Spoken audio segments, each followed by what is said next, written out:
Iya, Pak. Coba caranya gimana? Pegang ibu polisi ini. Caranya gimana? Berapa jaraknya? Dekatnya? Itu api itu. Iya, segini, Pak. Berapa menit 2 waktunya? menit, Pak. Tangan aja. Yakin? Iya, tangan ini satu. Berontak nggak? Anak itu waktu kamu panggang berontak nggak? Enggak, Pak. Nggak berontak? Teriak nggak? Nangis. Nangis? Ada yang dengar tetanggamu? Enggak ada, Pak. Nggak ada? Yakin? Yakin. Jam berapa kejadiannya? Kok nggak ada yang dengar? Jam 7:30 malam, Pak. Jam 7:30 malam. Jarak rumah kamu dengan tetangga jauh berapa kilo? Deket-deket, Pak. Oh, dekat-dekat. Berarti kan masih dengar kalau anak itu nangis. Minimal kan ada yang datang tetangga. Ada apa? Kok ada yang nangis? Nangisnya enggak. Ada tetanggamu yang tahu? Di rumahmu sama siapa kamu tinggal? Sama anak-anak, Pak. Sama anak. Oh, pertinggalan yang pertama ya.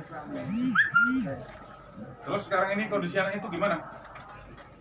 Sayangnya tidak apa. Gimana kondisinya? Sakit. Cacat. Iya, Pak. Cacat permanen. Iya, Pak. Jadi nggak bisa untuk aktivitas lagi tangannya. Iya. Jadi setelah dibakar kurang lebih 2 menit itu, terus diapain lagi?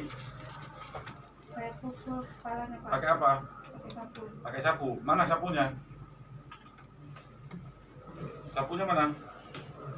Dipukulnya berapa kali? Iya, Pak. 3 kali. Bagian apa? Kenapa? Di tempat ini seperti apa? Baik, mungkin saya dapat jelaskan kepada teman-teman media semua.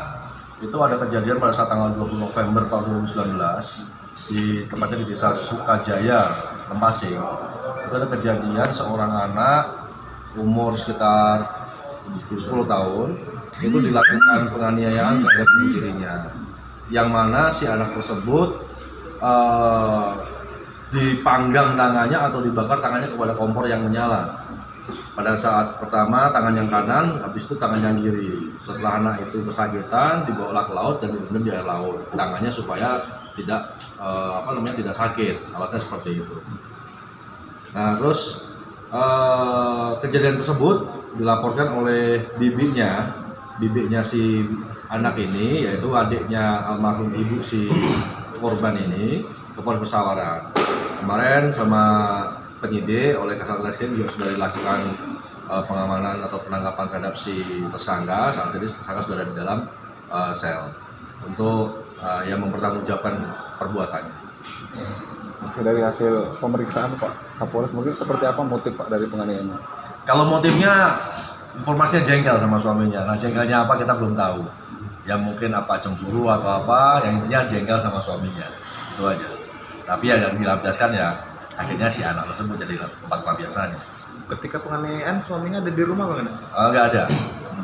Ya, sedang melaut kalau tidak salah. Ya. Itu aja.